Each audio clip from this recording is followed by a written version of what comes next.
Hello दोस्तों, कैसे हो? आपके हमारे YouTube चैनल में स्वागत है। दोस्तों, आज हम हल करेंगे क्वेश्चन 3। किसी कमरे की लंबाई, चौड़ाई और ऊंचाई क्रमश 825 सेमी, 675 सेमी और 450 सेमी है। ऐसा सबसे लंबा फीता ज्ञात कीजिए जो कमरे की तीनों विमाओं को पूरा पूरा माप ले। दोस्तों, ये क्वेश्चन कक्षा 6 अध्याय 3 प्रश्नावली 3.7 से लिया गया क्वेश्चन है और ये क्वेश्चन नंबर हमारा है 3। चलो दोस्तों, इसको हल करते हैं। इससे पहले यदि आप हमारे चैनल पर नए हैं तो आप हमारे चैनल को सब्सक्राइब कर लीजिए ताकि जब भी इस प्रकार के क्वेश्चन हम हल करें वो तुरंत आप तक पहुंच जाए। चलो हम इसको हल करते हैं। सबसे पहले हम लिखेंगे हल और उसके बाद हम लिखेंगे लंबाई। कमरे की लंबाई कितनी है हमारे पास लंबाई दी गई है। वो लंबाई कितनी है? 825 सेंटीमीटर।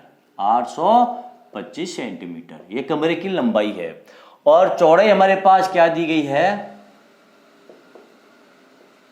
चौड़ाई हमको दी है वो है 675 सेंटीमीटर। 675 सेंटीमीटर। और ऊंचाई हमें दी है वो क्या है? ऊंचाई है बराबर 450 सेंटीमीटर।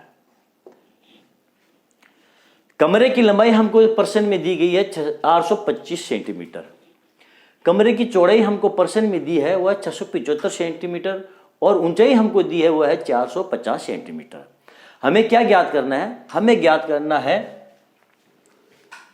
सबसे लंबा फीता ज्ञात कीजिए जो कमरे की तीनों विमाओं को पूरा पूरा नाप ले।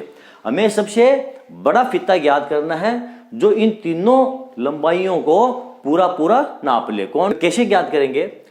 इसके लिए हमें क्या करना पड़ेगा? हमें HCF ज्ञात करना पड़ेगा इन तीनों संख्याओं का।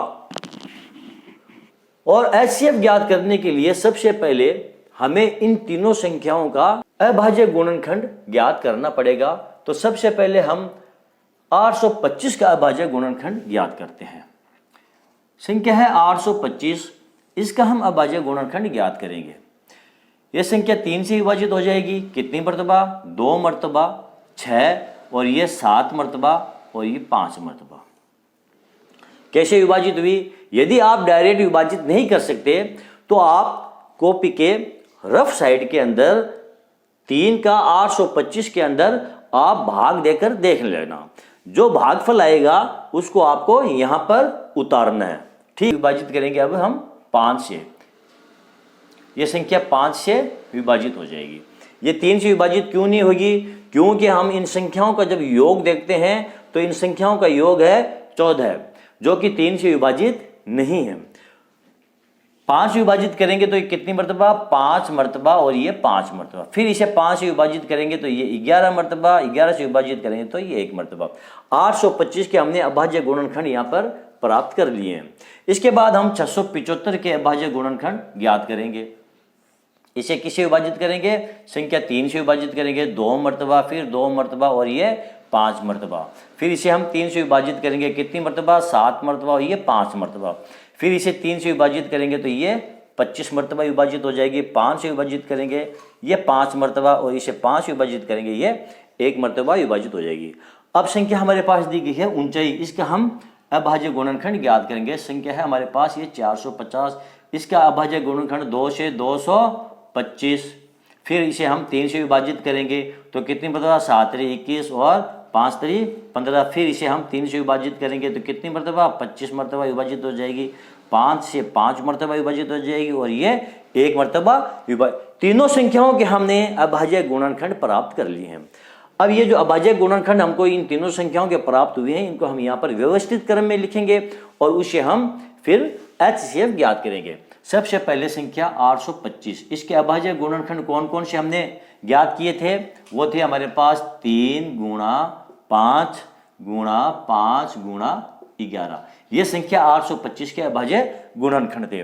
फिर हमारे पास थी संख्या 675, इसके अभाज्य गुणनखंड हमें कौन कौन से प्राप्त हुए थे? हमें 3 गुणा 3 गुणा 3 गुणा 5 गुणा ये 5, ये प्राप्त हुए थे। उसके बाद हमारे पास संख्या थी 450।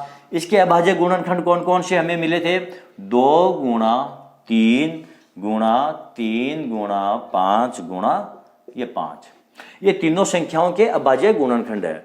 अब हम इनमें से जो कॉमन गुणनखंड है उनको हम यहाँ पर उतारेंगे जो तीनों संख्याओं में है। वो कौन कौन से हैं? सबसे पहले तो है ये संख्या 3, ये तीनों संख्याओं का एक कॉमन गुणनखंड है, तो हम इसको यहाँ पर उतार लेंगे। उसके बाद तीनों संख्याओं का जो कॉमन गुणनखंड है वह है ये 5, इस 5 को हम यहाँ पर उतार लेंगे। उसके बाद फिर ये 5 जो है ये तीनों संख्याओं का एक कॉमन गुणनखंड है, इसको उतार लेंगे।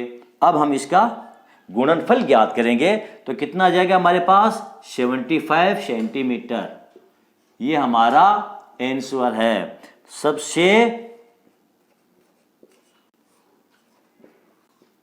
बड़ा फीता कितना होगा? 75 सेंटीमीटर का होगा। यानी 75 सेंटीमीटर लंबाई वाले फीते से हम ये तीनों लंबाई, चौड़ाई और ऊंचाई है कमरे की, तीनों युवाओं को हम पूरा पूरा माप सकते हैं। ठीक है, तो चलो दोस्तों, यदि आपको मेरा ये वीडियो पसंद आया है तो आप इसे लाइक कीजिए, आप इसे शेयर कीजिए, और यदि आप मेरे चैनल पर नए हैं तो आप इसे सब्सक्राइब कीजिए। मिलते हैं अगले वीडियो में अगले क्वेश्चन के साथ, तब तक के लिए धन्यवाद।